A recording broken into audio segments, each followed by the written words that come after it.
أشهد أن لا إله إلا الله وحده لا شريك له وأشهد أن سيدنا وحبيبنا محمدا عبده ورسوله وصفيه من خلقه وحبيبه أدى الأمانة وبلغ الرسالة ونصح الأمة وكشف الله به الغمة اللهم صل وسلم وزد وبارك على حبيبنا وسيدنا ومولانا محمد وعلى آل سيدنا محمد أما بعد فأعمالنا الطيبة ونفرح بعد وفاتنا وبعد لقينا بربنا وبسيدنا محمد رسول الله صلى الله عليه وآله وسلم. Jadi kita akan masuk pada hadis yang ke-23. La haula wala quwwata illa billah.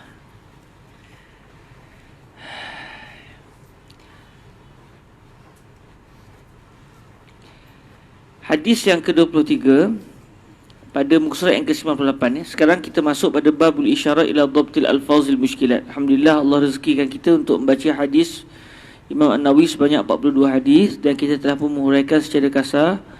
Dan pada malam ini kita masuk kepada bab yang berbaki ya. Dan bab ini sebagaimana saya sebut sebelum ini, kebanyakan kitab Al-Arba'in An-Nawawiyah sama ada dalam bentuk cetakan ataupun dalam bentuk manuskrip, kebanyakannya tak ada. Asal-asal saya ada dekat 14 manuskrip. Saya cari-cari itu ada 14. Dalam 14 tu 5 saja nuskhah tulisan tangan yang ada bab ni. Dan sebab tu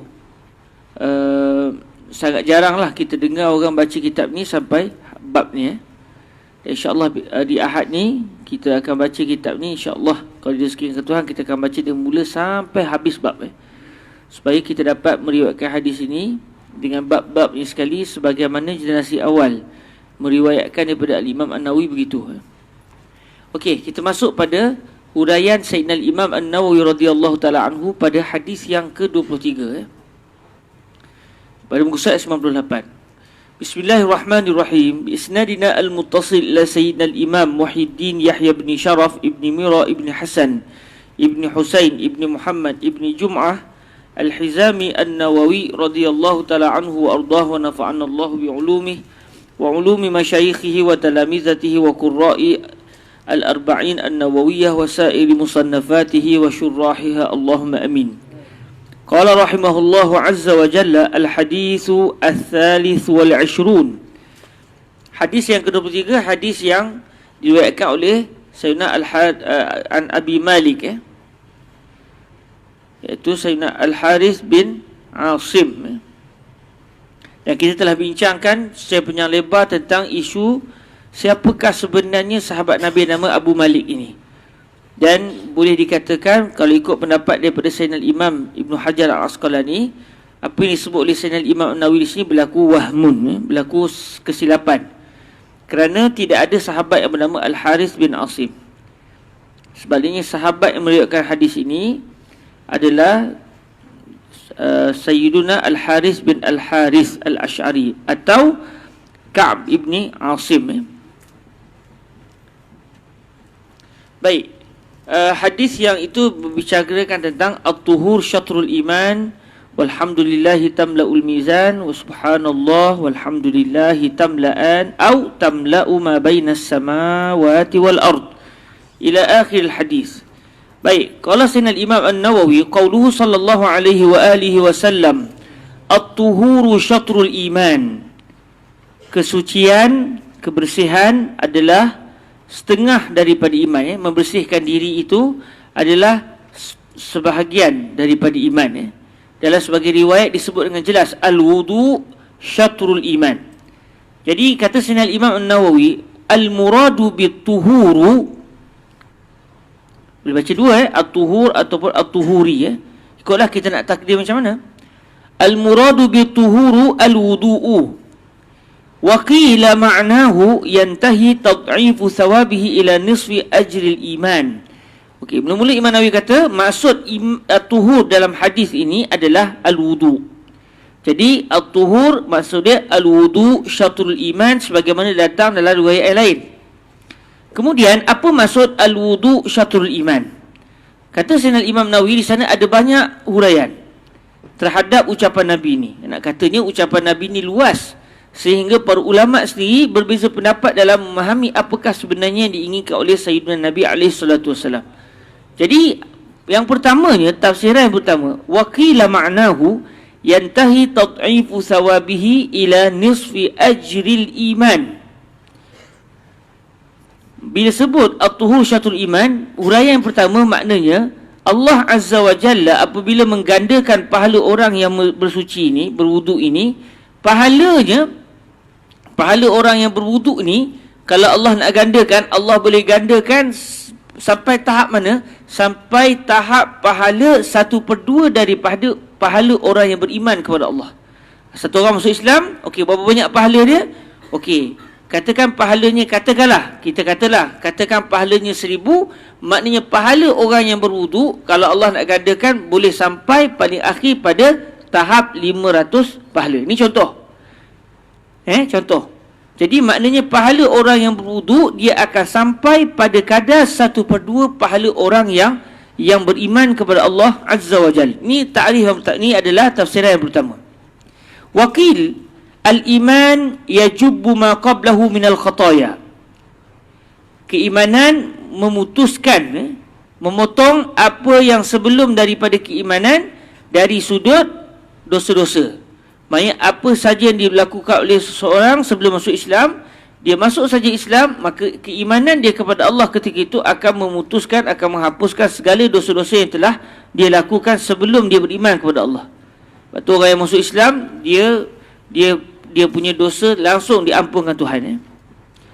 Kemudian kata Sayyidina Imam Nawawi, ini tafsiran yang kedua, wa kadzalikal wudu. Maka begitu juga dengan isu wudu.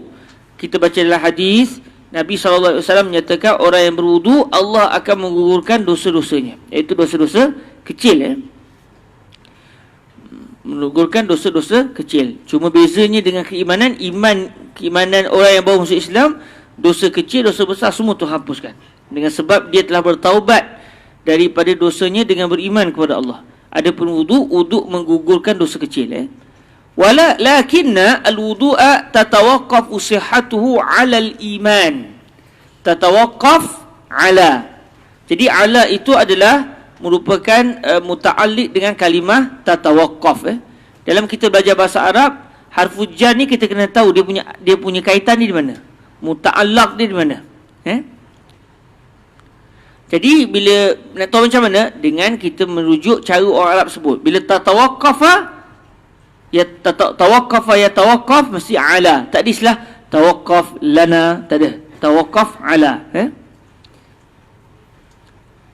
Dan ini antara kesukaran kita dalam bahasa Arab. Sebab kita kadang-kadang kita terjemah daripada bahasa Melayu ke bahasa Arab. Itu masalah kita lah. Tapi tak apa, sekurang-kurangnya kita salah peringkat awal, sedikit demi sedikit kita akan dibetulkan. Cuma kalau kita tak cuba langsung cakap Arab, insya-Allah lah kita tak akan salah lah. Sebab kita tak terkeluar langsung bahasa Arab dalam mulut kita. Jadi tak salah lah. Bahasa Melayu kita betul, insya-Allah. Bahasa Arab tak tahu betul tak betul, sebab tak terzahir. Mabruk. Saya mula-mula cakap Arab dulu, pernah jadi pengurusi majlis. Lepas tu saya sebut Al-muhtaramun duyufuna ad-du'afa. Nak sebut al-kurama, nak sebut apa-apa sajalah kan. Nak sebut al-kurama, terkeluar ad-du'afa. Lepas tu maksudatan lah. Lepas tu sebut lagi duyufuna al-karim. Lepas tu terkeluar lagi duyufuna ad-du'afa lagi. Dah kali wakil daripada India kot, dalam satu orang India. Dia kata, ana a'lam tamaman anna min ad-du'afa. Lianna al-insan khuliqa dha'ifa. Wa khuliqa al-insanu dha'ifa. Malu lah gitu. Tapi semenjak itu kita belajar. Du'afa beza dengan kurama. Tapi nak sebut kurama, tapi sabqul lisan. Tak tahu kenapa Tuhan nak suruh kita semua sedar ke hari itu. Memang kita ni semuanya dhaif. Bukan senang, tapi sikit-sikit lah, cuba-cubalah. Okey, jadi kata Sayyidina Imam Nawawi, lakinnal wudu'a tatawaqqaf, muntazir, lakinnal wudu'a izai tatawaqqaf. tatawaqqaf sihhatuhu. Pelik, wudu yatawaqqaf ke tatawaqqaf, rupanya dia sihhatuhu. Itulah kena baca sampai habis rupanya. Li'anna al-wudu'a tatawaqqaf sihhatuhu 'ala al-iman. Wudu sahnya dia itu bergantung kepada adanya iman. Kalau orang bukan Islam berwudu tapi dia tak masuk Islam, tak sah wudu dia. Sama kalau dia sembahyang. Fasara nisfan, ay fasara al-wudu nisfan. Jadi dia jadi wudu dia menjadi 1/2. Sebab nak terhasilnya penghapusan dosa itu dia perlukan 2 benda. Pertama, iman. Yang kedua, wudu. Jadi wudu menjadi 1/2 daripada benda yang diperlukan untuk menghapuskan dosa. Ini adalah tafsiran yang kedua. Tafsir yang pertama tadi terus dari sudut pahala. Pahala boleh sampai tahap mana? Sampai 1/2 pahala iman. Tafsiran yang kedua pula mengatakan wudu menjadi 1/2 kepada prasyarat penghapusan dosa. Wakil, ni makna yang seterusnya pula. Subhanallah. Al-muradu bil iman as-salatu. Yang dimaksudkan dengan iman ni bukan akidah. Sebab tafsir pertama, tafsir yang kedua dia fahami al-iman, maksud iman iaitu akidah. Iman billah. Tapi dimasukkan dengan iman ini kalau ikut penafsiran yang ketiga as-salah. Jadi at-tuhur nisfus salah. Dia jadi begitu. Jadi al-iman, dia walaupun digunakan kalimah al-iman tapi dimasukkan adalah as-salah. Qil al-muradu bil imani as-salatu wa at-tuhuru syartun li sihhatiha fasara kasyatri. Jadi apabila wudu merupakan syarat bagi sahnya sembahyang, maka wudu menjadi seperti satu bahagian daripada sembahyang. Kasyatri ay kal juz'i. Sedangkan wudu bukan juzuk kepada sembahyang, sebab dia merupakan syarat. Di sana ada beza di antara syarat dengan syatr. Syatr merupakan 1/2 ataupun satu juzuk. Sembahyang dia ada rukun dia. Jadi rukun sembahyang itu barulah setiap satu itu merupakan juz'un ataupun syatrun. Tetapi kalau syartun itu benda luar, tetapi diperlukan oleh wudu contohnya. Jadi wudu diperlukan oleh sembahyang. Wudu dia bukan juzuk kepada sembahyang, tetapi dia merupakan syarat yang diperlukan oleh sembahyang. Dia benda luar yang diperlukan. Jadi apabila Nabi sebut at-tuhur syatrul iman, jadi kalau ikut kefahaman tafsiran yang ketiga ni, beliau nak bagi tahu, Nabi nak menyatakan bahawa berwuduk itu seakan-akan dia telah menjadi satu juzuk kepada hakikat sembahyang. Seakan-akan dia rukun sembahyang dah. Sebab takkan sah sembahyang tanpa wuduk. Seakan-akan dia rukun, sedangkan dia bukan rukun, tetapi dia adalah syarat. Hunaka farqun baina rukni wa baina asy-syart. Sanata'allam hadhil mas'alah fi ilmi usulil fiqhi bi kulli wuduhin insyaallah. Kita tak khatam lah ni. Wa qila ghayru zalik, ada juga pendapat lain dengan tafsiran yang lain. Tak disebutlah oleh Imam Nawawi. Maknanya Imam Nawawi datangkan 3 contoh, dan di sana ada lagi sebenarnya tafsiran bagi apakah maksud baginda Nabi, ucapan baginda Nabi at-tuhur syatrul iman.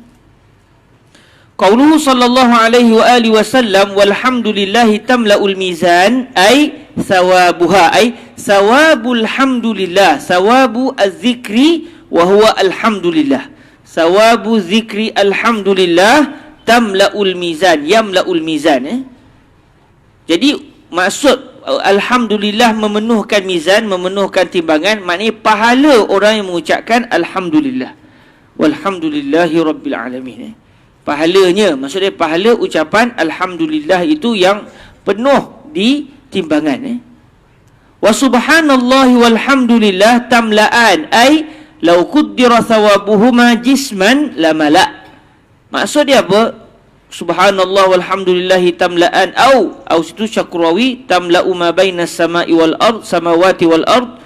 Maknanya kata Sayyidina Imam Nawawi ai tafsir dia, iaitu kalaulah ditakdirkan, dikadar-kadarkan, dianggap, dibayang-bayangkan, kalaulah pahala bagi ucapan subhanallah dengan alhamdulillah ini, kita bayangkan dia itu seperti satu jirim, satu jasad, satu jisim, nescaya benda yang kita namakan sebagai pahala itu akan dapat memenuhkan, iaitu memenuhkan di antara langit dan bumi. Macam kita boleh bayangkanlah satu benda besar sampai penuh langit dan bumi ni, tak ada ruang dah, penuh dengan pahala subhanallah walhamdulillah. Apa sebab? Wa qala rahimahullah wa sababuhu mashtamalata alaihi minat tanzihi wa tafwidi ila Allah ta'ala. Sebab yang pahala ucapan subhanallah dengan alhamdulillah ni sampai penuh langit dan bumi tu, di antara langit dan bumi jadi penuh dengan pahala tersebut. Kenapa yang dahsyat sangat pahala ni? Kerana ucapan ini mengandungi tanzih Allah Ta'ala dan penyerahan kepada Allah Azza wa Jalla. Bila kita sebut subhanallah, maknanya kita mengakui bahawa Allah ini adalah bersih daripada sebarang kekurangan. Allah ni sempurna, tak adalah sungguh kekurangan. Maksudnya kita telah tanzih, kita telah menjadikan Allah itu, menyatakan bahawa Allah ni suci daripada segala kekurangan. Bila sebut alhamdulillah, segala puji hanya untuk Allah, maknanya kita telah menyerahkan, kita telah tafwid, kita telah serahkan segala-gala urusan itu kepada Allah Azza wa Jalla. Sampai kalau orang puji kita pun kita kata tak, yang layak dipuji bukan saya tetapi adalah Allah. Maknanya kita menyerahkan. Oleh kerana kita serahkan segala urusan kepada Allah, dalam masa yang sama kita mensucikan Allah, atas dasar itulah Allah memberikan pahala sangat dahsyat bagi orang yang mengucapkan subhanallah walhamdulillah. Sebab tu jangan pernah lekeh dengan orang mukmin. Sebab biasanya orang mukmin tak akan lekam dari mulut dia subhanallah alhamdulillah, tak akan lekam. Senang je ucapan tu, tapi pahalanya sangat dahsyat. Dan kita tak tahu siapa yang ucapannya diterima oleh Allah Azza wa Jal. Maka jangan pernah lekeh dengan kaum mukminin, walau macam mana dia sekalipun. Wassalatu nur, sembahyang adalah cahaya. Apa maksud dia? Tamna'u salatu minal ma'asi wa tanha 'anil fahsya wa tahdi ila shawab. Ini tafsiran yang pertama, iaitu sembahyang akan menghalang pelakunya daripada melakukan maksiat dan menegahnya daripada benda-benda keji, benda-benda tak elok. Dalam masa yang sama, sembahyang akan membawa dia, melorong dia kepada kebenaran. Itu tafsiran pertama. Waqil yakunu thawabuha nuran li sahibiha yaumal qiyamah. Pahala orang yang sembahyang ni akan menjadi cahaya di akhirat kelak. Sebab tu dia berjalan di titian sirat, sembahyang itu jadi lampu suluh dia, sehingga dia berjalan dengan baik dan tak jatuh ke dalam api neraka Allah. Jadi cahaya di hari kiamat nanti, yang kita akan lihat cahaya itu. Jadi ini tafsiran yang kedua. Waqil li'annaha sababun listinaratil qulub. Kenapa Nabi sebut puasa sembahyang adalah cahaya? Jadi kalau ikut tafsiran yang ketiga pula, li'annaha li'anna salah, sembahyang adalah sebab kepada hati kita ini bercahaya. Hati kita jadi bercahaya, tidak gelap. Jadi bila hati kita bercahaya, apa sebabnya? Kerana kita banyak melakukan solat. Jadi nampak tak? Ucapan Nabi boleh ditafsirkan dengan pelbagai penafsiran. Penafsiran ini boleh dibincangkan, boleh diterima, boleh kita bincangkan. Tetapi ucapan Nabi itu sangat luas sehingga dapat difahami dengan pelbagai kefahaman. Was-sadaqatu burhan ay hujjatun li sahibiha fi ada'i haqqil mal. Sedekah adalah burhan. Sedekah di sini boleh difahami dengan maksud zakat, boleh difahami dengan maksud sedekah sunat. Jadi apa maksud sedekah adalah bukti, iaitu dia adalah menjadi hujah untuk membantu pemiliknya, iaitu orang yang bersedekah di dalam melaksanakan tuntutan harta. Maksudnya di akhirat nanti sedekah akan berhujah di hadapan Allah Azza wa Jal dalam mengatakan, ya Allah, dia ni betul-betul telah membayar zakat, dia telah bersedekah, saya menjadi bukti, saya menjadi saksi dia telah melakukan bagian-bagian. Itu maksud tafsiran yang pertama. Waqil hujjatun fi imani sahibiha li'anna al-munafiqa la yaf'aluha ghaliban. Pandangan yang kedua pula, tafsiran yang kedua, dikatakan maksud ucapan Nabi itu adalah sedekah merupakan hujah di dalam membuktikan adanya iman bagi orang yang melakukan sedekah. Sebab kalau ikut kalkulator, rugi bersedekah. Jangan sedekah ke orang, kan? Rugi, duit tak bertambah. Tapi kalau ikut syariat lain pula, kita bersedekah, duit akan bertambah. Jadi dia bawa kepada keimanan kepada ghaib. Jadi siapa yang bersedekah, dia telah, itu bukti dia beriman dengan apa yang disebut oleh Allah dari sudut urusan ghaib. Sebab apa kata Sayyidina Imam Nawawi kata begitu? Kerana orang munafik, iaitu orang yang pura-pura masuk Islam. Bila sebut kalimah munafik, maknanya orang yang berpura-pura masuk Islam. Lepas tu kita jangan cepat kata kawan-kawan, awak munafik. Kan? Walaupun ada cerita munafik kan. Itu cerita hantu lah. Tapi munafik yang kita sebut, yang dijumpa dalam kitab-kitab, merujuk kepada orang yang berpura-pura masuk Islam. Sebab kadang-kadang ada sahabat kita cepat sikit, dia ni golongan munafikun. Tahu mana dia? Wahyu turun ke? Wahyu turun pada dia sampai Allah Ta'ala beritahu si fulan ni adalah pura-pura masuk Islam, pakai je kopiah tapi kafir sebenarnya. Jangan. Bukan kerja kita untuk mengatakan si fulan munafik. Nabi yang tahu si fulan munafik pun atas dasar itu adalah pengetahuan dari sudut hakikat, tetapi atas sudut syariat Nabi tetap melakukan mereka seperti seorang mukmin. Sebab mereka berpura-pura, mereka tidak menyatakan secara zahir jelas bahawa mereka itu bukan Islam. Batu Abdullah ibnu Ubay ibnu Salul ketika dia meninggal dunia, dia ni bapa munafik, kepala munafik di Madinah, kepala orang yang pura-pura di Madinah. Ketika dia mati, dia dikebumikan secara Islam, disembahyangkan secara Islam. Sebab apa? Sebab yang tahu dia itu munafik hanya Allah dan Rasul, tetapi secara zahir tidak. Dan Nabi nak ajar kepada kita, oleh kerana aku tahu wahyu, dalam masa yang sama tetap aku mengatakan dia sebagai Muslim secara zahir, maka kamu yang tak turun wahyu kat atas kamu, jangan mana-mana. Cepat kita kadang-kadang orang ni munafik. Bukan kita lah, orang lain. Kita tak cepat. Kita lambat sangat.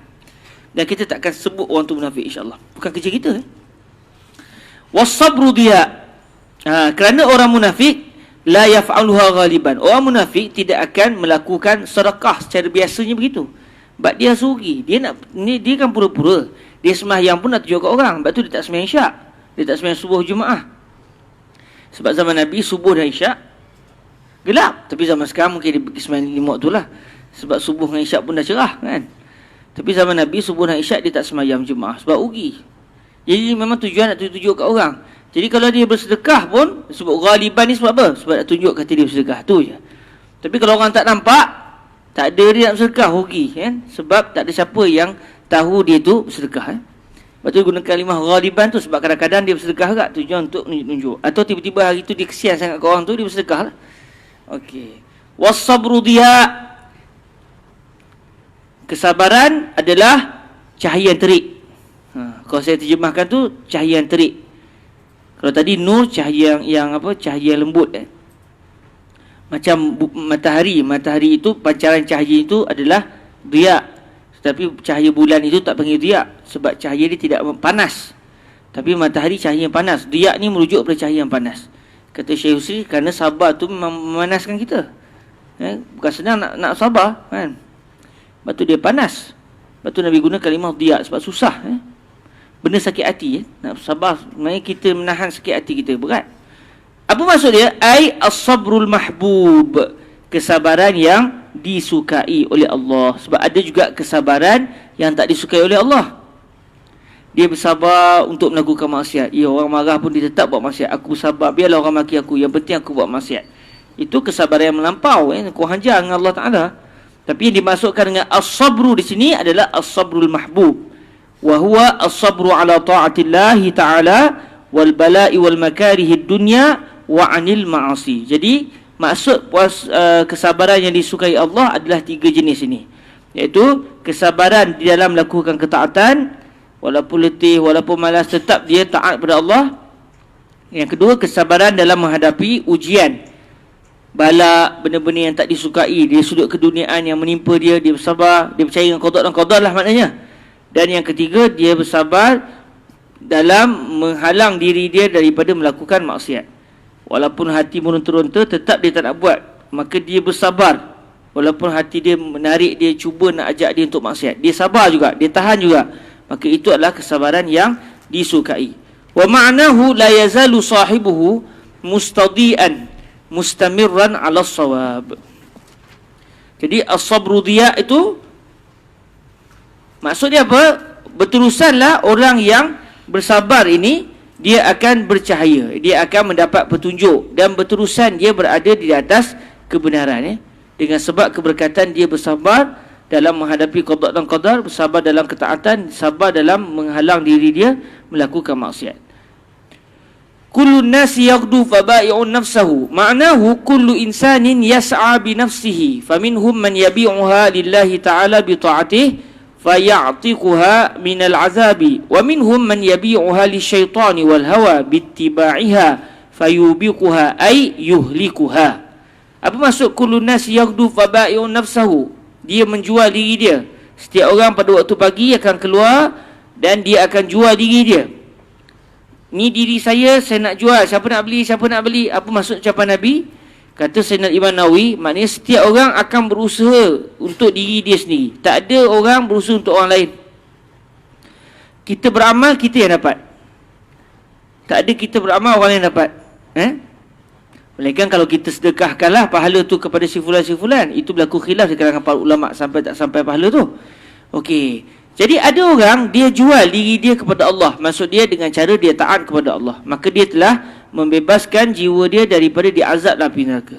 Ada orang pula kata Sayyidina Imam Nawawi, dia telah menjual diri dia kepada syaitan. Syaitan jadi pembeli, dia jadi penjual. Benda apa yang dijual? Jiwa dia. Syaitan, sila beli jiwa saya. Syaitan kata, baik aku beli jiwa kamu. Ni harga dia. Apa dia? Neraka. Maksud dia, orang yang menjual diri dia kepada syaitan, iaitu dia taat kepada syaitan. Jadi orang ini telah menghancurkan jasad dia, menghancurkan diri dia. Wa qad basattu syarh hadzal hadis fi awwal syarh sahih Muslim, faman arada ziyadatan falyuraji'hu wa billahi taufiq. Maka kata Sayyidina Imam Nawawi, saya telah mensyarahkan secara panjang lebar di dalam awal-awal kitab syarah sahih Muslim saya. Inilah kitab yang ada depan kita ni. Lalu kata Imam Nawawi, siapa yang nak lebih, nak tahu makna yang lebih, buka lah. Siapa yang akan buka? Lalu kata Imam Nawawi, wabillahi taufiq, dengan Allah lah berlaku taufiq. Maknanya kalau tidak dengan taufiq Allah, walaupun dah disebut ni, tak terbuka juga kitab tu. Jadi Imam Nawawi kata, buka lah.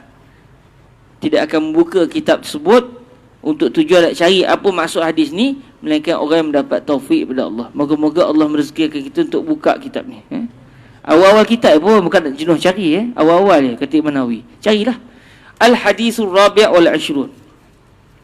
Cuma malam ni kita tak buka lah secara berjamaah. Masing-masing buka secara furada.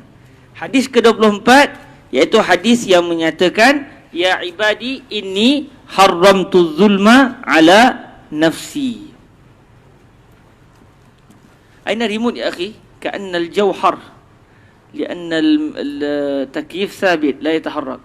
لعل زملائنا هنا لا يشعرون بالبرودة، وإنما يشعرون بالسخونة والضياء والصبر ضياء. هات يا أخي، أنا لا أستطيع أن أصبر. لا مش مشكلة دي، مشكلة دي. أهو أنتم لم تحركوا التكييف، فصار الذي أصابه البرودة أناس مخصوصون، والتخصيص بدون مخصص باطل. بدأنا نحرك. لا مش مشكلة ولا أي حاجة. طيب الحمد لله وجدت أخيرا. هل وجدت؟ طيب فمن وجد فاشكر الله وبالله توفيق. Okey, hadis yang ke-24, ya ibadi inni haramtu zulma ala nafsi. Jadi kata Sayyidina Imam Nawawi radhiyallahu anhu, al-hadithur rabi' wal 20 qauluhu ta'ala haramtu zulma ala nafsi, ay taqaddastu anhu. Faz-zulmu mustahilun fi haqqillahi ta'ala li'annahu mujawazatul haddi wat tasarrufu fi ghairi milkin wa huma jami'an muhalun fi haqqillahi ta'ala. Jadi apa maksud haramtu zulma ala nafsi? Saya haramkan kezaliman ke atas diri saya, kata Allah. Maksud dia, aku ini suci daripada berlaku kezaliman. Taqaddastu minhu ay minaz zulmi. Sebab apa? Sebab zalim itu mustahil pada hak Allah Ta'ala. Sebab apa? Kerana li'annahu ay li'anna zulma Kezaliman tu apa dia? Mujawazatul had, melampaui batasan. Dan at-tasarruf fi ghairi milkin, membuat sebarang urusan bukan pada milik dia. Barang orang dia pergi ambil, itu zalim, melampaui had. Jadi kedua-dua perkara ini adalah mustahil pada hak Allah Ta'ala. Sebab kalau Allah nak buat apa benda pun, semua yang dilakukan oleh Allah semuanya berada dalam takluk milik Allah. Kita milik Allah, syurga milik Allah, neraka milik Allah. Allah nak buat benda pun takkan berlaku zalim. Lain kalau Allah guna benda yang bukan milik Allah. Dan tak ada benda pun yang bukan milik Allah Azza wa Jal. Jadi tidak berlaku kezaliman sama sekali pada Allah Azza wa Jal. Qauluhu ta'ala fala tazalamu huwa bi fathit ta'. Yang dibaca fala tuzalimu, baca tazalamu. Lalu kata Imam Nawawi ai tatazalamu. Asal dia tatazalamu. Tazalama yatazalamu tazaluman. Asal dia begitu.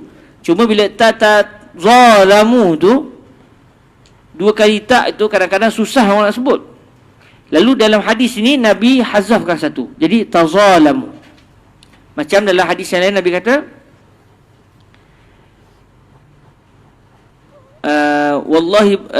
wallahi mal faqra akhsha alaikum walakinni akhsha an tubsata dunya alaikum fatanafasu fiha.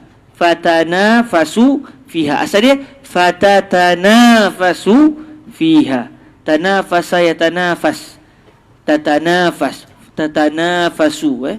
Jadi oleh kerana dua kali tak tu, bolehlah siapa nak sebut dua kali tak boleh.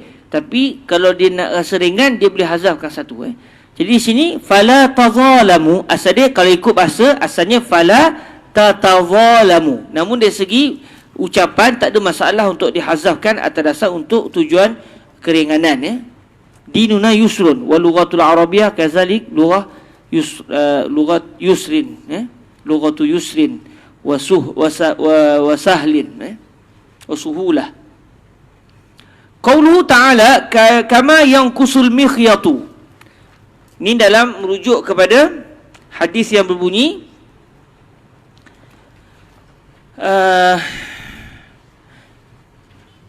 ya ibadi law anna awwalakum wa akhirakum wa insakum wa jinnakum kanu qamu fi sa'idin wahidin fasa'aluni fa'ataitu kulla insanin mas'alatah ma naqasa dhalika mimma indi illa kama yanqusul mikhyatu idza udkhilal bahra. Jadi kata Allah Ta'ala, kalaulah semua hamba Allah ni semuanya berada pada satu tanah lapang, semuanya minta, lalu semuanya dapat, tak akan berkurang apa yang di sisi Allah, melainkan hanya seperti satu batang jarum dicelupkan ke dalam air. Jadi kata Sayyidina Imam An-Nawawi, apa maksud kama yanqusul mikhyat? Sebagaimana mikhyat. Apa maksud mikhyat? Huwa bi kasril mim. Wa iskanil kha. Mikhyat, bukan makhyat, bukan mikhayat, bukan mikhyat. Mim tu baris bawah, kha di baris mati. Wa fathil ya, mikhya, bukan mikhyi, bukan mikhyu. Apa maksud dia? Ai al-ibrah. Orang masih kata ibrah. Ibrah, rupanya dia adalah berdasarkan qiraat Warsh. Ibrah, ibrah. Hatta al-ibrahim, ibrah, ibrah. Kita ingat dia tak fasih rupanya. Qiraat lagi, ibrah, ibrah. Cuma dalam Quran ada ke kalimat ibrah? Saya rasa tak ada. Tapi secara kaedahnya begitu, ibrah. Ibrah, apa sih ibrah? Jarum.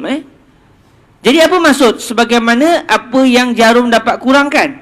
Maknanya kata Sayyidina Nawawi, wa ma'nahu la yanqusu syai'an. Makna sebagaimana satu batang jarum apabila dia dimasukkan ke dalam laut, banyak tu saja yang akan kurang ilmu Allah Ta'ala. Bila kita buat berkurang ke laut, kita ambil satu batang jarum, celup air, keluar balik. Air di jarum tu pun jatuh balik. Sebab jarum dia tidak memegang air, akhirnya air di jarum pun jatuh balik. Maknanya jarum jadi kering, air itu jatuh balik. Maknanya tak berkurang. Itu kata Imam Nawawi, ma'nahu la yanqusu syai'an. Maknanya tak berkurang langsung apa yang ada di sisi Allah Azza wa Jalla. Al-hadis al-khamis wal 20. Hadis yang ke-25 merujuk kepada sikap sebahagian para sahabat yang merasa tertekan apabila orang-orang kaya di kalangan sahabat dapat berbuat ibadah lebih daripada orang-orang miskin di kalangan sahabat. Al-hadithul khamis wal 20 ad-duthur. Zahaba ahlud duthuri bil ujur. Ya Rasulullah, zahaba ahlud duthur. Apa maksud ad-duthur? Kata Sayyidina Imam An-Nawawi, ad-duthur bi dhammid dal du watha'il musallathah, dan huruf sa yang bertitik 3. Memang sa titik 3, tak ada sa titik 2. Tapi disebut titik 3 ni supaya takut jangan ada lepas ni orang tertulis ditulis huruf ba ke apa ke, sebab yang bertitik 3 memang huruf sa je. Sebab kadang-kadang dalam nuskhah tulisan tangan berlaku penyelewengan tanpa sedar. Menulis tu terlena, tak perasan, jadi menyebabkan nak tulis huruf lain tertulis huruf lain. Sabqul qalam. Jadi Manawi sebut terus supaya tak berlaku kesilapan. Huruf sa yang bertitik 3. Apa maksud ad-dusur? Al-amwal. Wahiduha, ad-dusur jamak. Apa dia punya mufrad? Dathrun, kafalsin wa fulus. Maka fulus ya akhi. Orang mesti kata fulus. Hal maka fulus? Fulus jamak kepada fals. Fals, fulus. Jadi falsun, fulusun. Dathrun, duthurun. Jadi sama wazan dan makna pun lebih kurang Asal kalimah fals ni kalau saya duit yang ditempa daripada timah, daripada besi begitu duit fulus ni. Cuma bila kita hari ni duit kertas pun kita panggil fulus jugalah, mimbabil majaz. Asal pada falsun fulus tu kalau tak silapnya duit yang dibuat daripada apa? Daripada timah, macam duit sen kita tu. Itu bukan daripada emas, bukan daripada perak. Itu falsun, yang fulus. Had fulus sakit akhi kan. Itu fulus yang sebenarnya. Tapi duit kertas tu bukan fulus. Tapi digunakan atas dasar min qabilil majaz, ataupun dia sudah mempunyai makna uruf dia.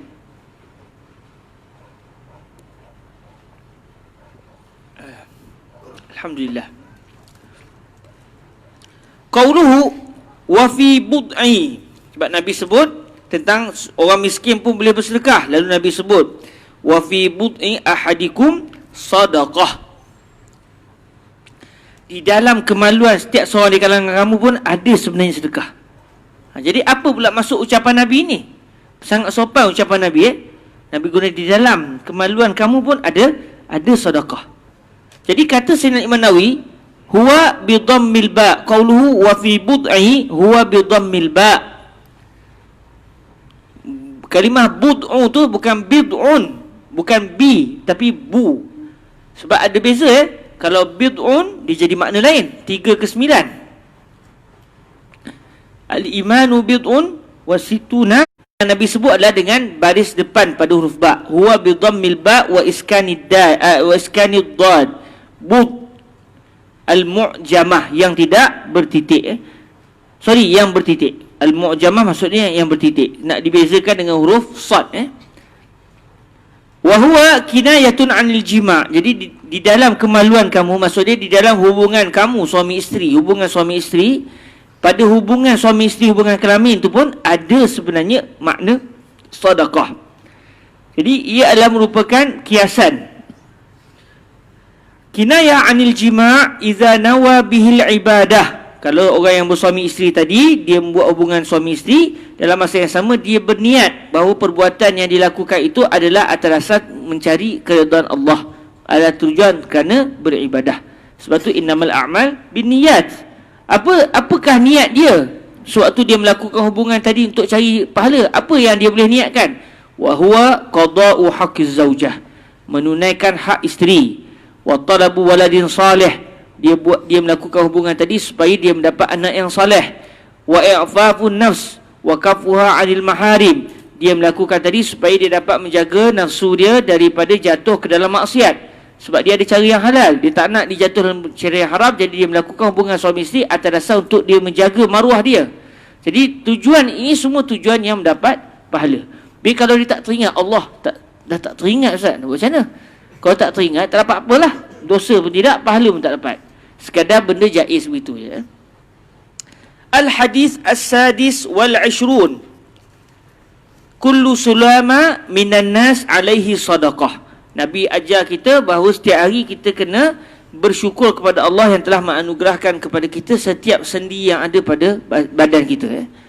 As-sulama, al-hadis as-sadis wal 20, as-sulama bi dhammis sin.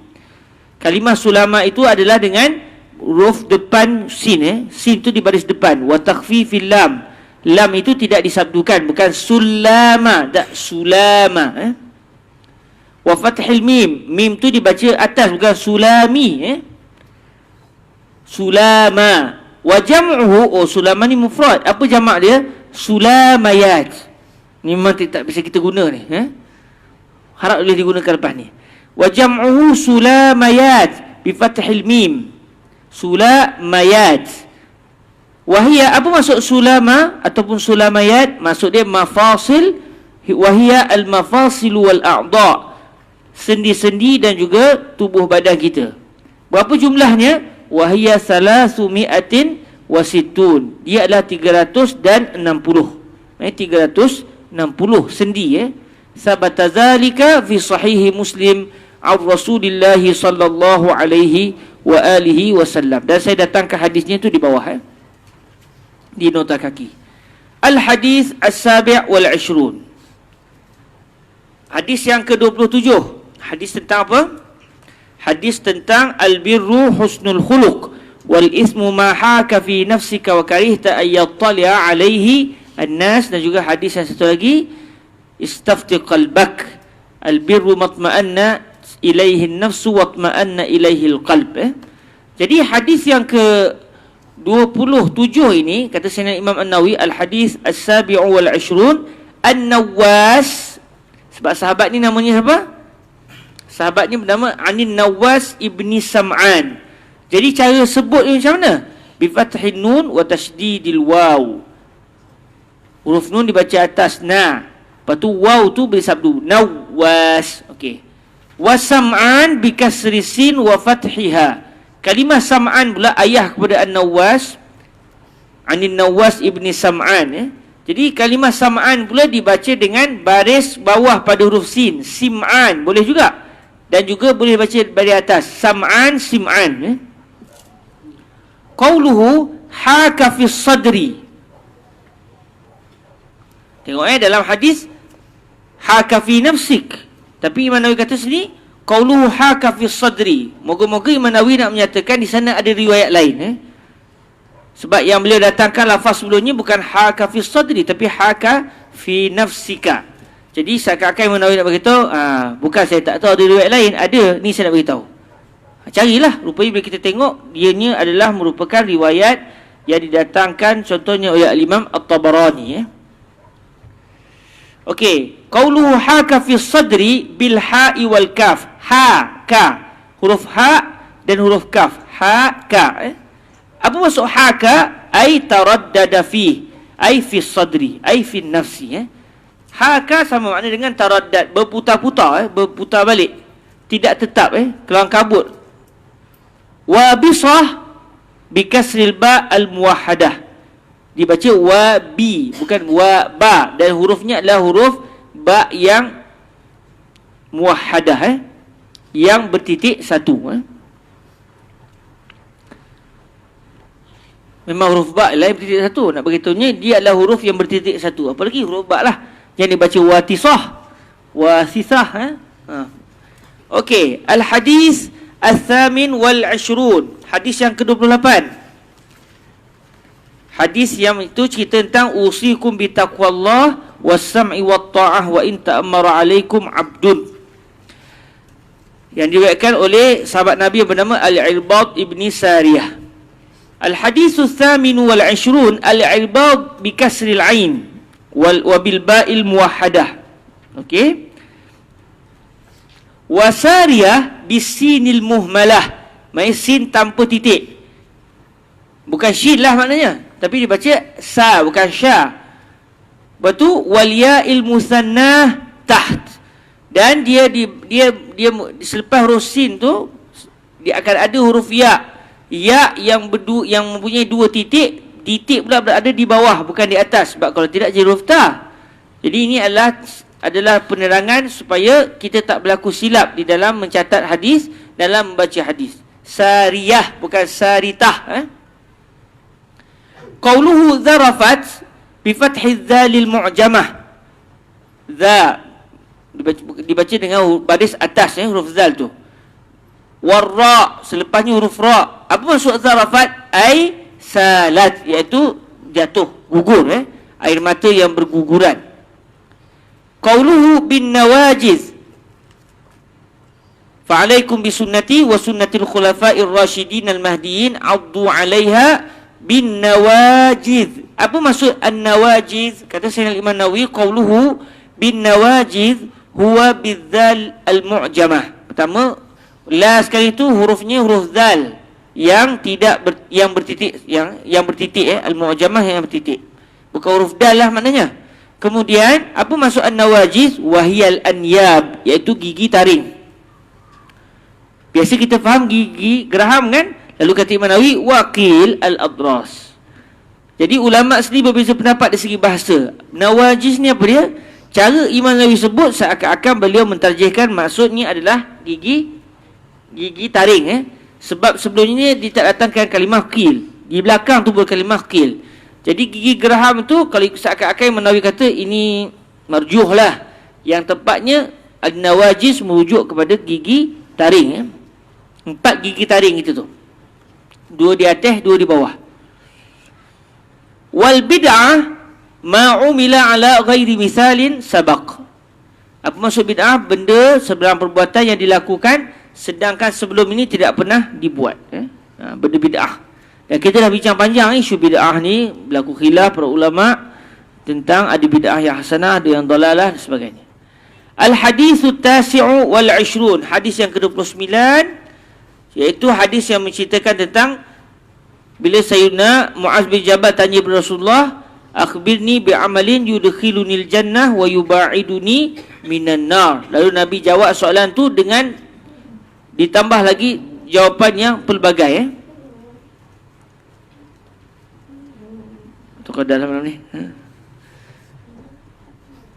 Ya Rabb, Allah merzukna Lailatul Qadri hatta ruzikna bi ajri qiraatil hadis alfi syahrin. Al hadis at-tasi' wal 20, zirwatus sanam. Dalam hadis sebut zirwatus sanamihi, Cuma kata Imam Nawawi maksud zirwatus sanam adalah pertama dibacanya bi kasri zal wa dhammiha. Zir. Bi kasri zal, zir. Kemudian wa dhammiha. Bi kasri zal wa dhammiha. Boleh baca zirwah, boleh baca zurwah. Boleh baca zirwah, boleh baca zurwah. Tapi jangan dibaca duduk sekali. Zizu tak ada, di salah satu je. Tapi duduk boleh dibaca. Apa maksud zirwah? Zirwatus sanam ay a'lahu ay a'las sanam. Bonggol unta tu yang paling, bonggol yang paling teratas itu dipanggil zirwah ataupun zurwah. Wa milaku syai' bi kasril mim. Milak bi kasril mim ay maqsuduhu. Maksud dia, khulasah dia kita boleh katakan, kesimpulannya. Qauluhu yakubbu huwa bi fathil ya wa dhammil kaf. Dibaca yakub. Yaku. Lepas tu ba tu disabdukan. Al hadis as-salasun, hadis yang ke-30. Cepat betul kita hurai ni. Iaitu hadis innallaha farada fara'idha fala tudayyi'uha wa hadda hududan fala ta'taduha wa harrama asya'a fala tantahikuha wa sakata an asya'a rahmatan lakum ghaira nisyanin fala tabhathu anha. Okey, hadis yang ke-30 ni al-hadisus salasun al-Khushani. Sahabat Nabi yang meriwayatkan hadis ni adalah Sayyiduna Abu Sa'labah al-Khushani, Jursum bin Nashir. Jursum bin Nashir. Baik, al-Khushani cara sebutnya macam mana? Bi dhammil kha wa fathhi shin. Jadi kita pun kalau jumpa nama para ulama, kita kena pasti cara sebut yang betul. Sebab ini diajar oleh Imam Nawawi. Tengok, boleh dhabit satu-satu cara sebutnya betul. Bukan main hantam teramnya. Asal sebut okey tak, kita bukan, ini bukan manhaj para ulama kita. Kita kena ambil berat hatta sekecil perkara, hatta nama orang. Al-Khushani iaitu dengan bi dhammil kha'i wa fathi shin, khusha. Al-mu'jamatain yang kedua-duanya bertitik. Wa bin nun, dan ada huruf nun lepas tu. Khushani mansubun ila Khushain qabilatun ma'rufatun. Macamlah Quraisy. Jadi kalau dia punya mansub, kita nisbah kepada Quraisy, kita panggil Qurashi. Jadi Khushain, Khushani. Qauluhu Jurthum bi dhammil jim wa tha'il musallathah. Huruf jim dibariskan depan, kemudian huruf sa itu bertitik 3. Tak bincang titik 3 tu di mana. Memang titik tu memang kat atas je. Ni bukan huruf Urdu, ni huruf Arab. Wa iskanir ra bainahuma, dan ada pula huruf ra di antara huruf sa dengan huruf jim tu, dan huruf ra tu dibariskan mati. Wa fismihi wasmi abihi ikhtilafun kathir. Jadi sahabat Nabi yang bernama Jurthum ni, Jurthum ibnu Nashir, yang Imam Nawawi sebut ni apa yang Imam Nawawi pilih lah. Tapi sebenarnya kata Imam Nawawi, kalau nak kaji memang khilaf lah. Para ulama berbeza pendapat siapakah nama beliau, siapakah nama ayah beliau, macam yang berlaku kepada Sayyiduna Abu Hurairah. Okey, al-hadithu tsani wa salasun, hadis yang ke-32.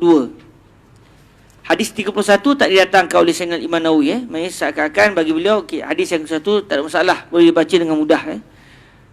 Tak ada sebarang kalimah yang muskil. Tapi pada hadis 32 ada. Al-hadithu tsani wa salasun wala dirar huwa bil kasri dad. La darar wala darar ke? La darar wala darar ke macam mana? Tak, dibaca dengan baris bawah pada huruf dad. Dirar wala dirar. Masjid Dirar bukan Masjid Dirar lain cerita Masjid Dirar benda lain Masjid Dirar iaitu masjid yang dibuat untuk tujuan memurtadkan sahabat Nabi. Mereka buat masjid tapi tujuannya supaya orang pergi situ sikit-sikit hasut, akhirnya supaya mereka keluar daripada Islam. Itu Masjid Dirar yang berlaku pada zaman Nabi.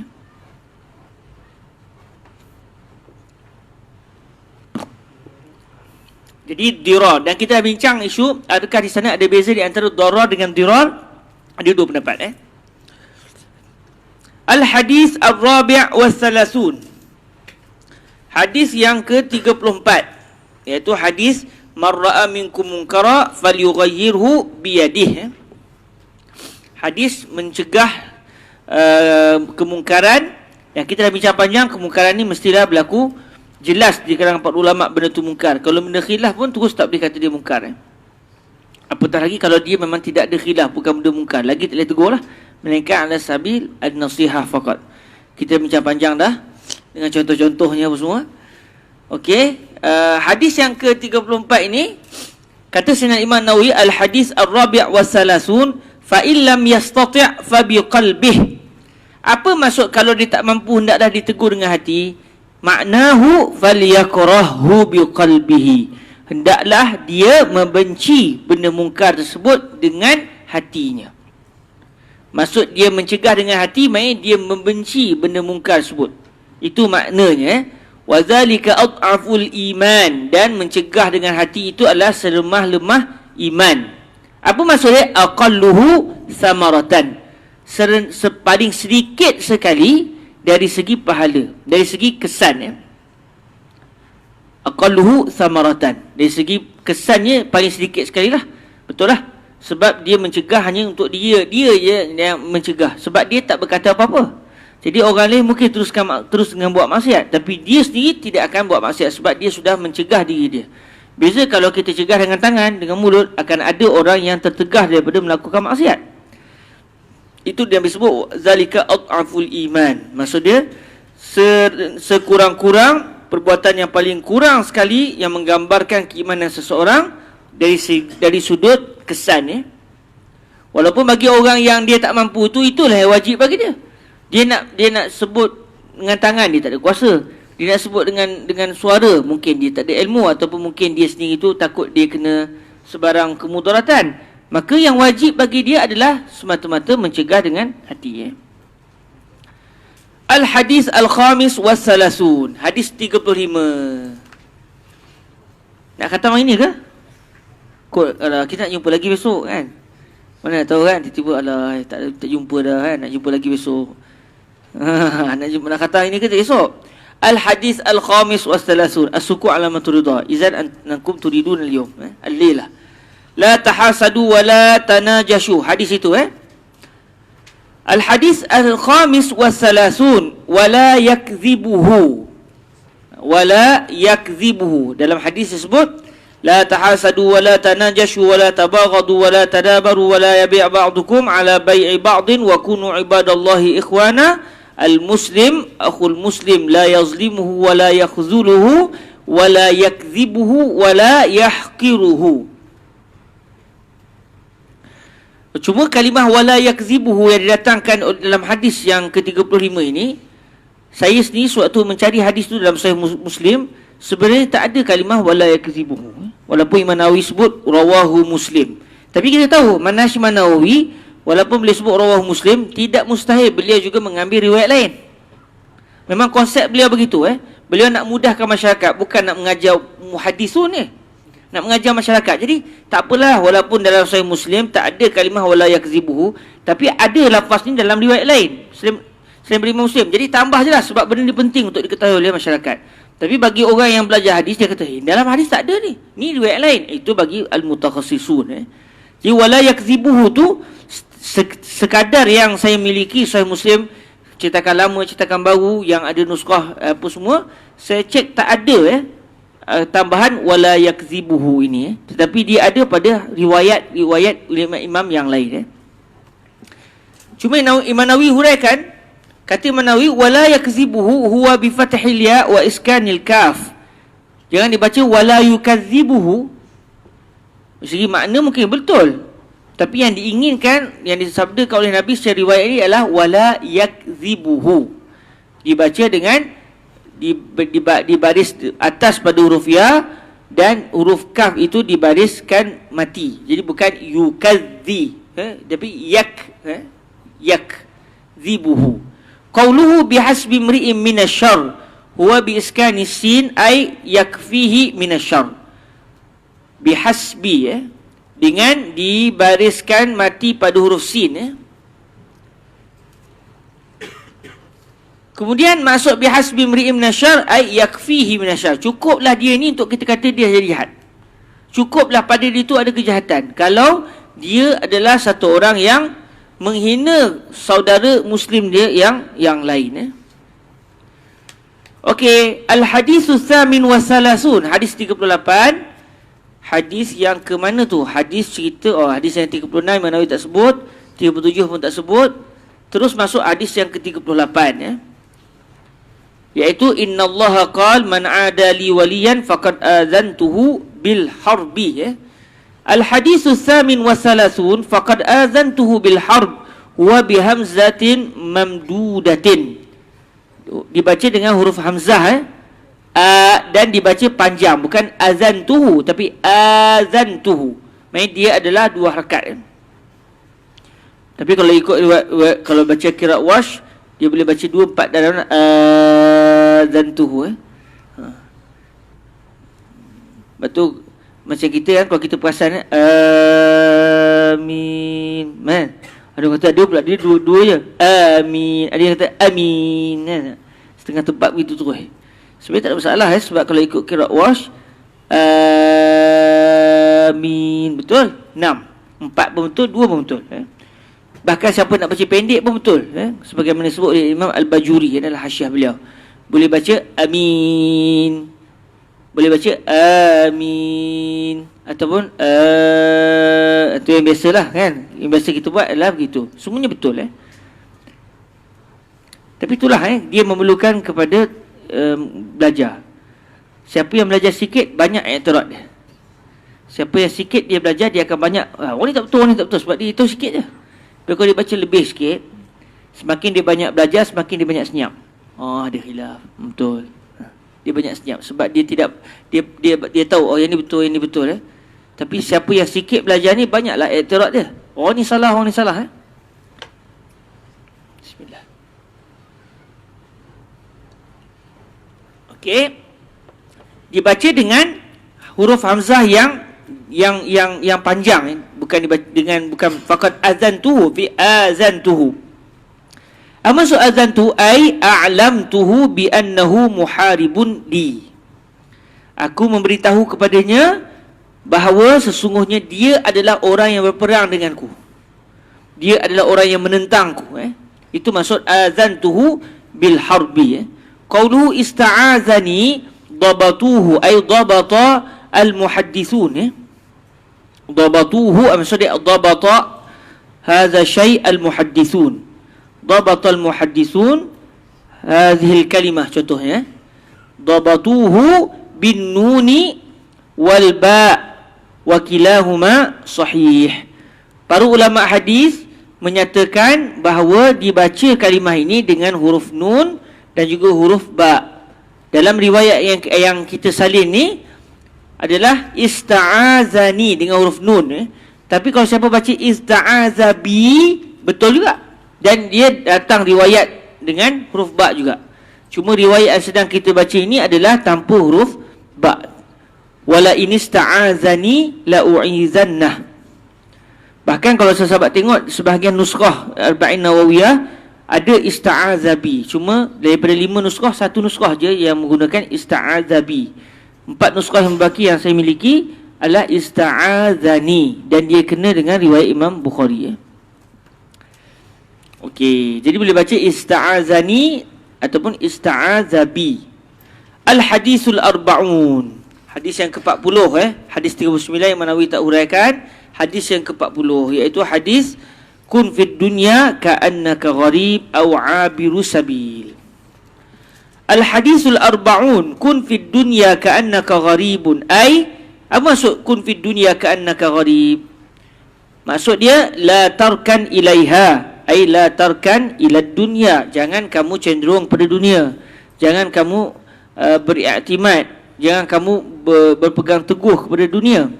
Wala tattakhizha watanan. Jangan kamu jadikan dunia ini sebagai tempat tinggal kamu. Sebab tempat tinggal kita yang abadi bukan di dunia tapi di akhirat kelak. Wala tuhaddits nafsaka bitulil baqa'i fiha. Jangan kamu borak dengan diri kamu. Lama lagi nak duduk ni atas dunia ni.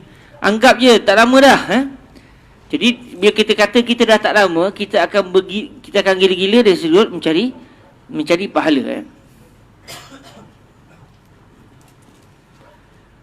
Teringat pula apa yang disebut oleh Syekh Husri. Biasa tak kita dengar ka'annaka ta'ishu abada.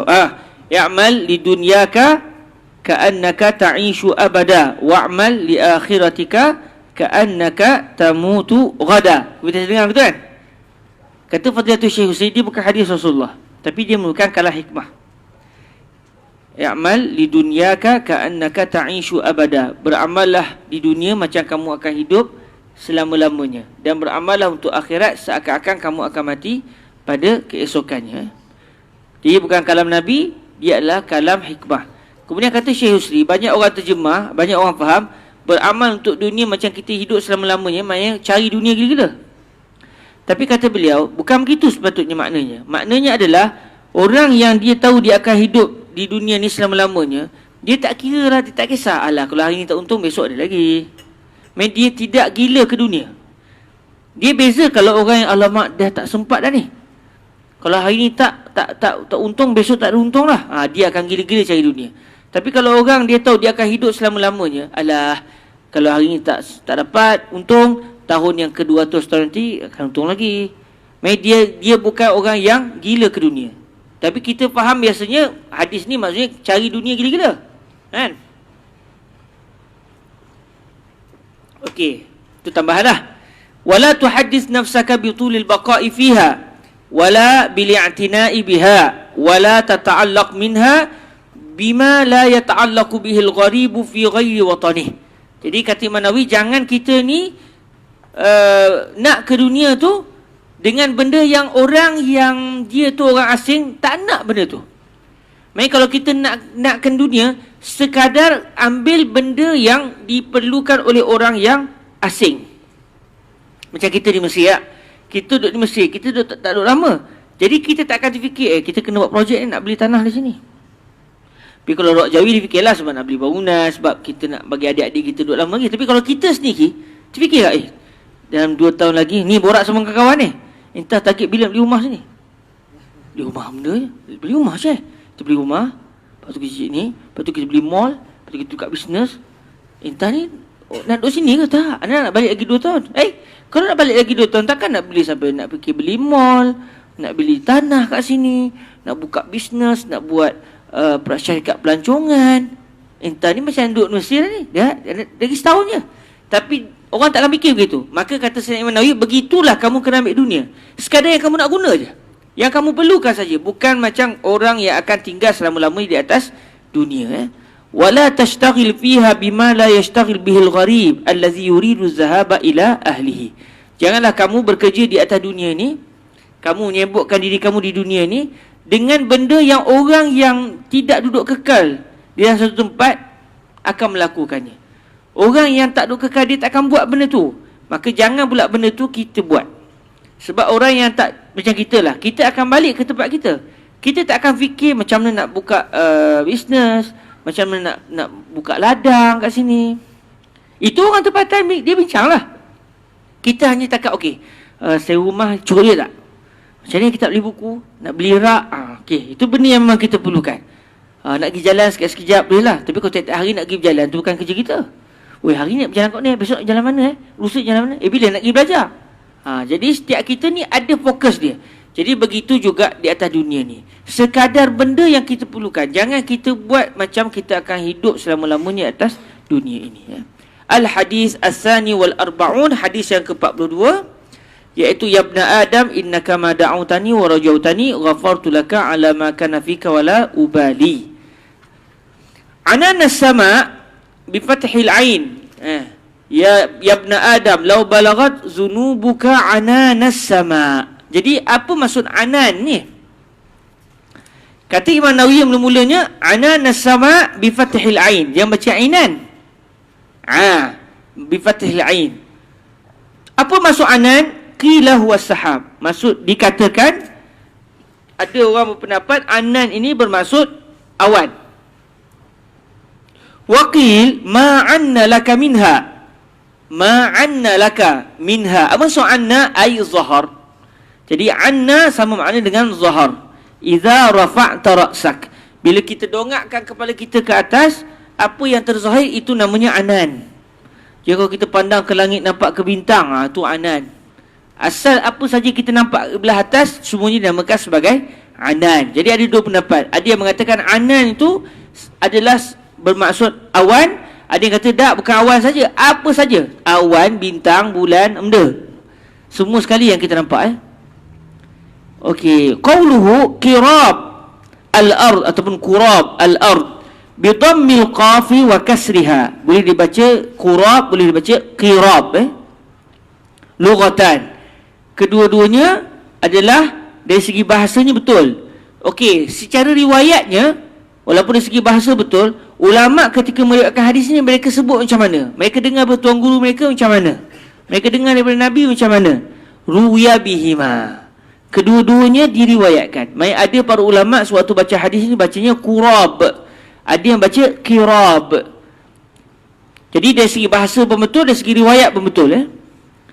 Ad-dhammu ashhar, tetapi secara masyhurnya ramai para ulama membaca secara qurab dengan membariskan depan pada huruf qaf. Apa maksud qurabul ard? Wa ma'nahu ma yuqaribu mil'aha. Sukatan ataupun kadar yang hampir-hampir dapat memenuhkan bumi. Dalam hadis yang disebutkan, ya ibna Adam innaka law ataitani bi qurabil ardi khataya. Wahai anak Adam, kalau kamu datang kepadaku dengan membawa dosa, yang dosa kamu itu kalau dibubuh dalam bumi, hampir-hampir dapat penuh bumi dengan dosa kamu je. Langit, kawasan tanah, laut boleh jadi penuh, hampir-hampir bumi ini akan penuh dengan sebab dosa kamu saja. Maka nescaya, tapi kamu tidak mensyirikkan aku, nescaya aku akan datang pula dengan keampunan yang kalau aku dah akan bubuh dalam bumi, keampunanku tu pun hampir-hampir dapat memenuhkan seluruh bumi. Jadi maksud dia ma yuqaribu mil'aha, apa yang dapat memenuhkan bumi secara hampir, secara hampir-hampir dapat memenuhkan bumi. Itulah secara kasar apa yang disebut oleh Imam Nawawi dari segi bacaan hadis dan juga kalimah-kalimah yang muskil. Imam Nawawi tutup bab ini dengan satu fasal, iaitu beliau nak bincang balik hadis yang mula-mula kita dengar dulu pada mukadimah beliau, iaitu apa maksud man hafiza ala ummati. Hafiza tu apa maksud? Hafal di dada ke? Media hafal tapi tak cerita kat orang. Termasuk ke dalam karangan orang yang mendapat keberkatan menghafaz 40 hadis ni? Yang awal-awal kita bincang, yang macam-macam bunyi itu. Man hafiza ala ummati arba'ida hadisan min amri diniha ba'athahu Allahu yaumal qiyamati fi zumratil fuqaha'i wal ulama. Ada riwayat kata wa kuntu lahu yaumal qiyamati syafi'an wa syahida. Jadi apa maksud hafiza ala ummati? Dia telah menjaga atau menghafaz ke atas umatku. Jadi Imam Nawawi tutup bab ini dengan fasal ini, dengan tajuk ini. Qala rahimahullahu azza wa jalla faslun. I'lam anna al-hadith al-madhkura awalan man hafiza ala ummati 40 haditha. Hafaz pun boleh diterjemahkan hafaz. Hafiz dengan maksud menjaga pun betul. Jadi apa maksud hafizah di sini? Makna al-hifzi huna an yanqulaha ilal muslimin wa illam yahfazha wa la arafa ma'naha hadha haqiqatu ma'nahu wa bihi yahsulu intifa'ul muslimin. Jadi maksud siapa yang telah menghafaz, siapa yang telah menjaga untuk umatku 40 hadis, maknanya dia menyampaikan hadis itu kepada orang mukmin, dan jumlah hadis yang disampaikan adalah 40 hadis atau lebih lah. Sekalipun dia tidak hafal secara sadr dia, secara dada dia, secara dalam dada dia tak hafal, dia kena buat kitab. Baca kan, dia pun baca. Tutup kitab, kata jangan tutup, tak hafal. Tak ada masalah. Maksudnya dia termasuk di kalangan orang yang telah menjaga untuk umat Nabi Muhammad ni 40 hadis. Sekalipun kau kata, oi, awak dah memberitahu kepada saya 40 hadis, boleh terangkan makna? Oh, minta maaf, saya boleh baca lafaz je, makna saya tak tahu. Kena tanya orang alim lah. Oh, makna tak tahu? Tak tahu makna, tak hafal, tapi dia cerita kat orang, dengar tak ada hadis Nabi gini. Oh, ada hadis Nabi sebut gitu. Apa maknanya? Tak tahu. Hafal ke? Tak hafal. Bila nak hafal, nantilah. Orang Azhar pun tak hafal, dia kata. Takkan saya nak hafal, kan? Azhari pun tak hafal. Kita kena hafal 40 hadis ni. Jadi ini maksud Sayyidina Imam Nawawi, kata beliau, inilah yang dimaksudkan dengan menjaga 40 hadis, menghafaz 40 hadis. Sebab orang akan dapat manfaat. Orang biasa dengar, mungkin dia dapat sikit, tapi kalau orang alim dengar, dia boleh dapat makna yang banyak. Cuma siapa penyebab dia? Yang bagi tahu tadi. Kalaulah tidak tabi'in bagi tahu kepada tabi'in, takkan tabi'in dapat manfaat. Kalaulah tabi'in tak cerita kepada orang selepasnya, takkan dapat manfaat juga. Jadi semuanya tolong menyampaikan. La yahfaza ma la yanquluhu ilaihim. Bukanlah makna yahfaz tadi adalah menghafaz apa yang dia tak sampaikan kepada orang. Dia sendiri hafal. Tiap-tiap hari mula 40 hadis, tapi tak pernah cerita pun kat orang. Adakah dia akan dapat manfaat orang yang menghafal 40 hadis? Tak. Sebab manfaat itu tak sampai kepada kaum mukminin. Sedangkan yang Nabi nak 40 hadis ini sampai kepada kaum mukminin. Wallahu a'lam bis-shawab wa ilaihil marji'u wal ma'ab wa lahul hamdu wal minnah wa bihi taufiq wal ismah walhamdulillahi rabbil alamin. Tepat pada pukul 11, 3 minit lebih kurang pada malam 27 Ramadan, khatamlah kita kitab ini walhamdulillah rabbil alamin. Dan insya-Allah diizinkan Allah pada hari Ahad ni, hari ni hari Jumaat, besok Sabtu, Ahad. Hari Ahad pukul 5.30 petang, InsyaAllah Fadilatul Syekh Said Shaltut setuju untuk datang ke Ruak Jawi kita, dan beliau akan kita akan bacakan kitab ini, sama ada beliau sendiri yang baca atau asal seorang anak murid baca, beliau dengar. Kitab ini akan dibacakan dari awal sampai akhir bab yang terakhir nanti insya-Allah. Dan biiznillah pada pukul 5.30 kita start majlis. Kalau Syekh terlewat sikit, mohon maaflah sebab Syekh daripada Darul Ifta'. Daripada Darul Ifta' di Darasah terus ke sini. Targetnya 5.30 sampai 5.30 straight sampai buka. Kalau sempat kita baca sampai sebelum buka, alhamdulillah. Kemudian buka memang disediakan makanan lah. Jangan takut datang. Apa yang akan yang makan jangan cerita. Makan apa? Tak kisah, yang penting makan. Yang penting makan. Sila datang, jangan takut. Yang penting akan dapat makanan. Makanan tu apa benda? Itu bukan di dalam ilmu kita. Itu dalam ilmu Allah Azza wa Jalla. Jadi kita akan iftar sama-sama. Sekiranya tak habis baca juga, maknanya katakan Syekh terlewat hadir ataupun berlaku apa masalah, sampai ke iftar tak habis lagi. Kita iftar, kita semayang, lepas semayang maghrib kita sambung sampai habis kitab, insya-Allah. Jadi pada hari Ahad ni boleh ajak kawan-kawan, orang lama nak datang pun ahlan wa sahlan. Kita jemput semualah, dan insya-Allah pada hari itu Syekh akan ijazahkan kitab ini. Moga-moga kita mendapat sanad yang lebih tinggilah, sebab terus direct kepada guru saya, terus sampai kepada Al-Imam An-Nawawi biiznillah azza wa jalla. Dan saya pernah mendengar kitab ini daripada Syekh Said Shaltut, cuma sampai hadis yang ke-42 je. Kali ini nak dengar sampai habis pula, sampai akhir bab tadi, insya-Allah. Jadi Ahad ni jangan lupa datang. Kalau tak datang pun tak apa, nak datang pun tak apa, tak datang pun tak apa, tapi saya jemputlah, sebab kita ada sediakan iftar. Dan kita akan buat majlis membaca hadis 40 sempena bulan Ramadan ini biiznillah. Semoga diberkati Allah. Semoga segala usaha kita, penat lelah kita, kesungguhan kita datang adalah merupakan habuan yang akan kita terima, sebagaimana disebut oleh Nabi, wa man salaka tariqan yaltamisu fihi ilman sahalallahu lahu bihi tariqan ilal jannah. Dan moga-moga kita termasuk di kalangan orang yang disebut oleh Nabi, faman kanat hijratuhu ilallahi wa rasulihi fahijratuhu ilallahi wa rasulihi. Sebab kita ni sedang berhijrah nak pergi kepada Nabi, nak pergi kepada keredaan Nabi. Sebab tu kita baca hadis Nabi, sebab kita nak cari redha Nabi. Moga-moga kita mendapat manfaat dan juga barakah hadis tadi, lalu termasuk dalam golongan orang yang diterima hijrah kita di dalam usaha kita untuk meraih keredaan Allah dan juga kecintaan baginda Nabi sallallahu alaihi wasallam. Semoga diberkati Allah. Aku lu qauli hadza wa astaghfirullah li wa lakum. Kita jumpa Ahad ni insya-Allah pada pukul 5.30 petang biiznillah. Assalamualaikum warahmatullahi wabarakatuh. Dan kita tangguhkan majlis kita pada malam yang barakah ini dengan kita membaca selawat ke atas baginda Rasul sallallahu alaihi wa alihi wasallam.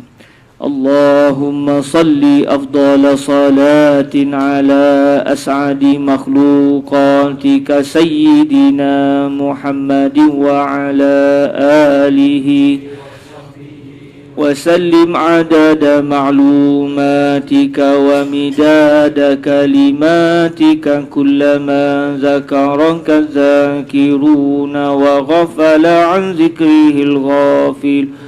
Allahumma salli afdala salatin ala as'adi makhluqatika sayyidina Muhammadin wa ala alihi wa sahbihi wa sallim adada ma'lumatika wa midada kalimatika kullama ذكرك الذاكرون وغفل عن ذكره الغافلون. اللهم صل أفضل صلاة على أسعد مخلوقاتك سيدنا محمد وعلى آله وصحبه وسلم عدد معلوماتك ومداد كلماتك كلما ذكرك الذاكرون وغفل عن ذكره الغافلون. سبحانك اللهم وبحمدك أشهد أن لا إله إلا أنت أستغفرك وأتوب إليك. بسم الله الرحمن الرحيم. والعصر إن الإنسان لفي خسر إلا الذين آمنوا وعملوا الصالحات وتواصوا بالحق وتواصوا بالصبر. Wassalamualaikum warahmatullahi wabarakatuh. Wa jazakumullahu khairan.